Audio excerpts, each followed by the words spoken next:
Okay, we're going to talk a little bit about ballistics here. Topics coming. We're basically going to talk about hydrosoc for cavitation and bullet design. We're basically going to talk about pistols today. I'll talk a little bit about rifles. We'll throw a little bit in there. But rifles and pistols are two different, totally different ammo, let's say. And we'll talk about why that is.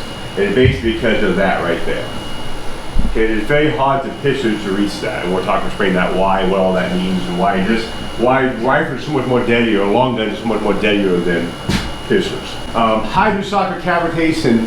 Who can tell me what that is? Anybody? What does that mean? What is hydrosoc cavitation, or knockdown power, whatever you want to call it? What is all that? Dan? Speed and velocity. Okay.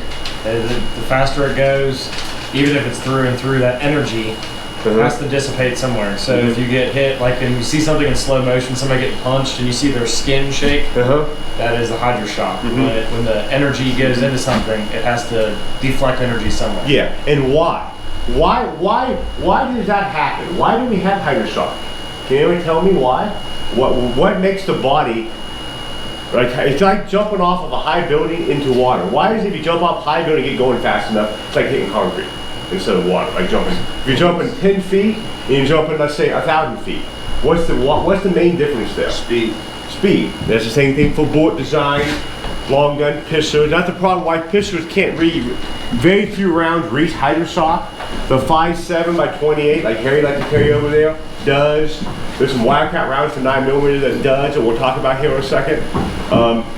They're moving fast enough to make that. What is the bare minimum average of feet per second you have to have some form of hydrosoc?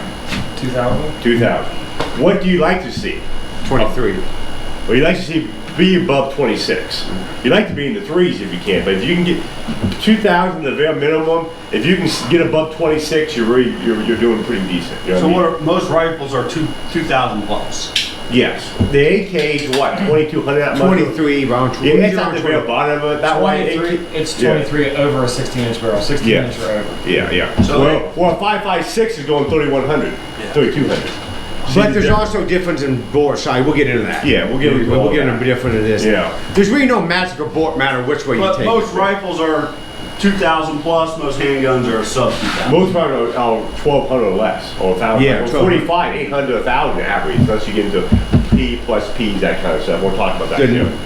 You know, but basically, so hydrosoc. So why do we get hydrosoc on the body if you're going 2,800 feet per second? What causes that? Anybody can tell me why? The ballistics of the tip going in and. Well, somewhat, but why? Why is it? Why did we have that effect on the human body instead of this piece of drywall? Because it's full of water. Exactly, yes. Water. It's a displacement of water. The body's what, 70-some% water? I don't remember the exact number. I think it's 90. Yeah, this is more than that. Well, I don't know, whatever it is. It's hot, you know what I mean? So, the displacement of water, and that's why if it's going fast enough, the water can't spray fast enough, and that's why you get hydrosoc. Does that make sense? The same thing if you're jumping off of a 500-foot building instead of a 5-foot building. When you hit that water, how fast you hit total water, how fast you're going. I mean, fast. So that's why the water can't move out of the way fast enough, and that's where hydrosoc comes from. Does everybody understand how that works? The whole idea of a bullet or a gun design is, I want to throw, if I could do, I want to throw the biggest bullet, the fastest I can throw. That's how I throw that drop. Yeah. That's why a 50 is so devastating. I mean, you think about it, you're throwing 600 or 500 grain bullet to 750, 800 grain bullet, 2,800, 2,900 feet per second. How much energy is behind that? 1,200 foot-pounds plus the hydrosoc. You see how deadly, how much over a 9mm, you know, that's throwing, what a plus P plus is maybe what, maybe 1,250 maybe? And a 1,500, I mean a 150, 15 to a 1.4 grain bullet. See the huge difference in power and speed and hydrosoc and how all that works? I mean, the old saying is, if you know you're going to be in a gunfight, you're going to take 10 of your buddies with long guns, not pistols. Because the long gun has so much more devastating power than what a pistol can do. But we can't shove a long gun down our pants. What transonic is when it drops below the sound barrier.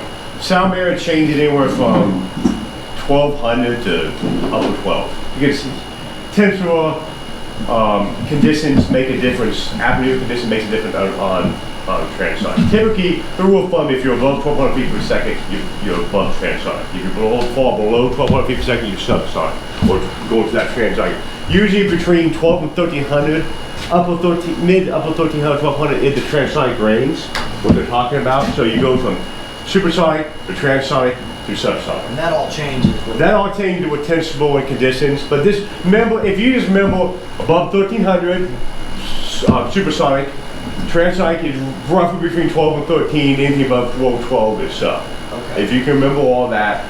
Board design is huge on that, how it works with transonic. And that's a whole class in itself on long distance shooting that we put on about how to get through that transonic. If you want to go through that transonic, I mean from supersonic to transonic to subsonic, and still be able to keep accuracy. So it starts out as It starts off moving supersonic, it goes to the transonic, and then goes subsonic.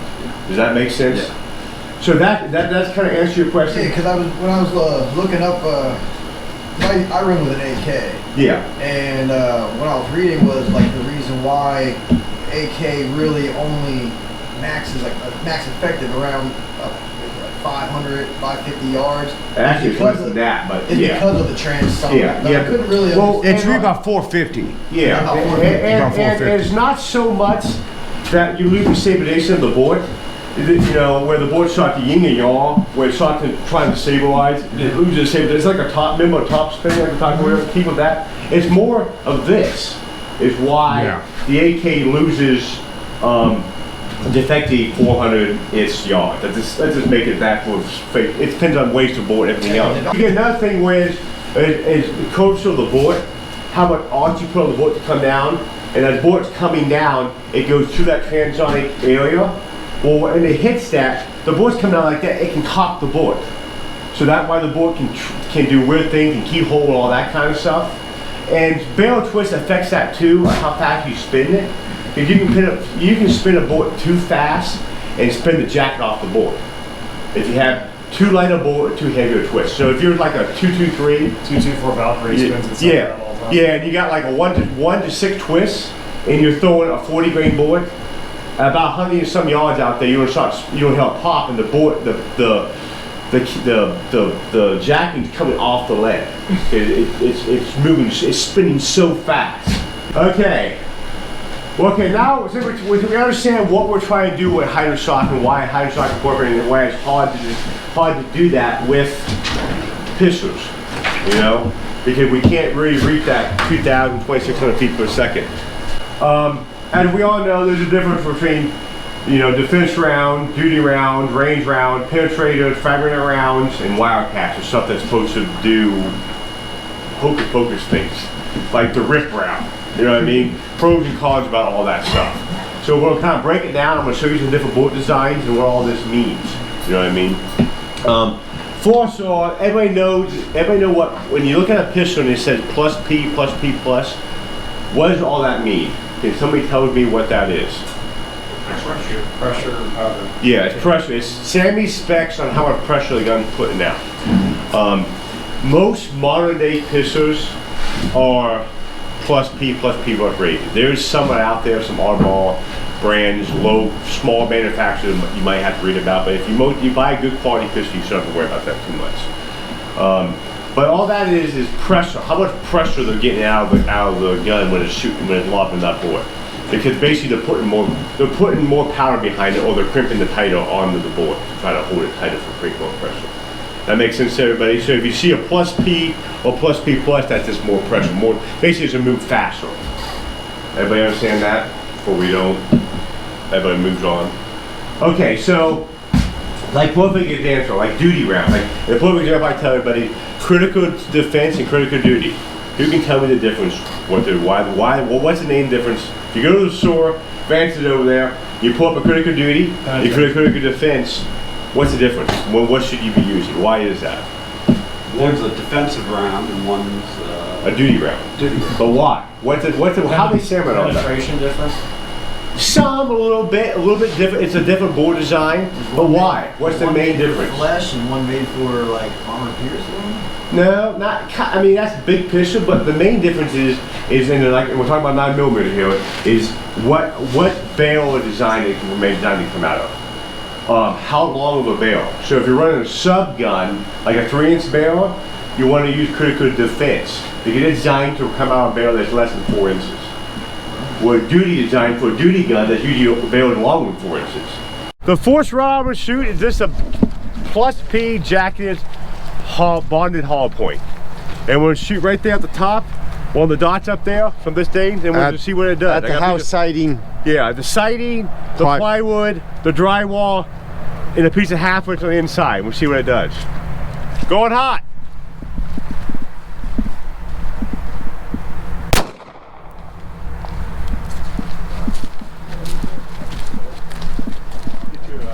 There's the hole. You went right through. Yeah. I got my carrier. Yeah, they're waiting. What are you This doing? is a hybrid, fast-moving round, Lee high defense, critical defense, 2,000 plus feet per second, 50 grain bullet. Let's see what it does.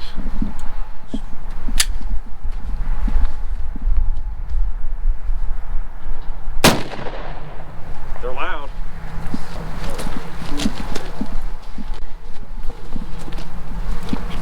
Right through. We're gonna shoot a, I think it's a 194 or 93 grain, 40 grain. I think it's like a 93 or 94 blue tip, FN 5.7 by 28 round. Probably moving around 2,000-ish feet per second. Fast moving. Want to see what it does to it.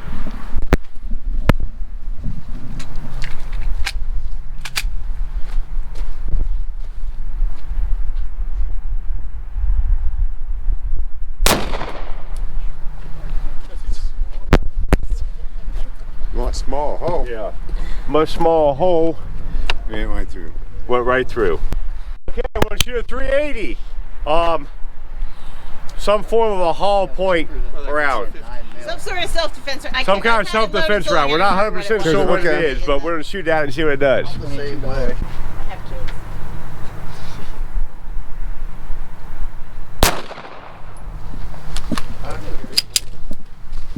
Hollow point makes big moves. Yeah. Right there? Where'd it go? No. It didn't make it through. Oh. I destroyed it. What do you got in there? Double up. Double a buck at the wall. I woke up too late to clean the 12 gauge I have. That's fine. I'm glad I brought it. I guess I'm just gonna. Which one do you want me to hit? This hit dead in the center of the plywood. In the plywood? Yeah. Yep, that's it. Small hole. Nope, didn't go through. Looks like only that's about right. Only 3 pellets besides the ball. Which one was The it? ball, Yeah, and see? 3 Right here. pellets. See, there's 3 of them expanded out, and of course we all know what it did. Oh, yes. If we can, All of them. Yeah. It mangled it. yeah.